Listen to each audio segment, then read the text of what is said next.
चलिए अब जल्दी से हम एनडीए के यानी बीजेपी और उनके सहयोगी दलों का जो माना जाता है समर्थक वर्ग, वो सर्वे में हमको कैसे वोट करता हुआ दिखाई देता है, उसकी प्रेफरेंस क्या दिखाई देती है, वो आपके सामने हम रख देते हैं। तो मैं सीधे सवर्ण वोटों से शुरू कर रहा हूं। ब्राह्मण जाति का जो हमें सर्वे में रुझान मिला, 75% तक वो एनडीए के साथ है और 8% इंडिया गठबंधन के साथ, 17% अन्य के साथ। ब्राह्मण जाति का मैं बात कर रहा हूं, सर्वे में 75% रुझान दिखाई दे रहा है एनडीए के साथ।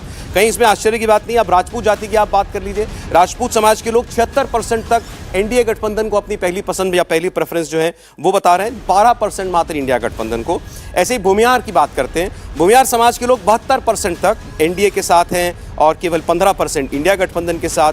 Kayastha vote 70% NDA, 13% India alliance. और वैश्य समाज का वोट, वैश्य समाज को बिहार में ओबीसी में रखा जाता है वैसे, 81% एनडीए, 81% सबसे बड़ा वोट का चंक जो है वो शायद यही है, और 10% इंडिया। तो 70 से 80% के बीच में आप देख रहे हैं ब्राह्मण, राजपूत, भूमिहार, कायस्थ और वैश्य समाज जो है वो इंटैक्ट है। अब सवाल ये है कि इनका गणित क्या कहता है, इन ताकत है कितनी वोट की। ब्राह्मण वोट 3.7%, वैश्य वोट 2.3%, भूमिहार वोट लगभग 3%, राजपूत वोट 3.5%, कायस्थ वोट 0.6%।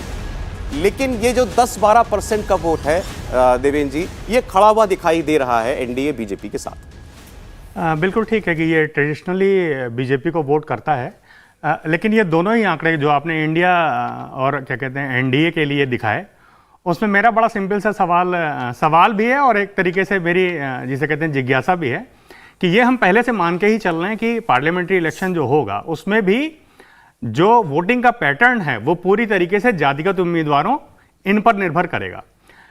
मेरा एक बड़ा सिंपल सा देखिए ऑब्जर्वेशन ये है कि क्या नीतीश कुमार को बिहार से जो इंडिया गठबंधन है उसमें पॉलिटिकल मतलब पीएम कैंडिडेट के रूप में स्वीकार कर लिया गया है?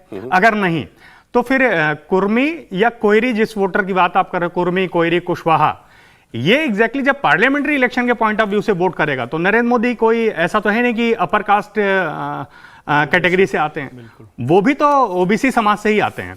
दूसरा है कि बिहार के पर्सपेक्टिव में अगर देखा जाए तो वहां पे हमेशा ये देखा गया है कि ओबीसी का डिवीजन दो तरीके से है, कि वहां पे कुर्मी, कोयरी, कुशवाहा इस तरीके से करके मत देखिए।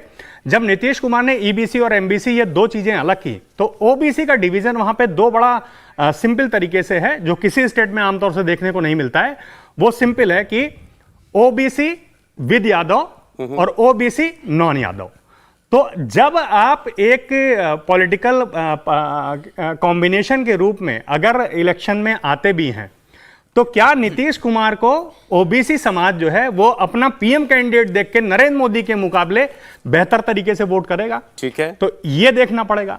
दूसरा है कि जब अभी तक ये देखा गया, एक बार बस आप, चूंकि आपकी बात को अगर आर्टिकुलेट करने की कोशिश करूं, आप ये कह रहे हैं कि अगर नरेंद्र मोदी के सामने बिहार की जनता ने नीतीश कुमार को भी एक उम्मीदवार के तौर पर स्वीकार किया तब तो ये वोट उस तरफ जाता हुआ दिखाई देता है। हाँ। नहीं तो ये वोट टूटेगा। हाँ, लेकिन ये स्पष्ट रूप से देखा गया कि अभी तक इंडिया गठबंधन में ऐसा कोई चेहरा जो है वो तय करने की बात नहीं हुई है।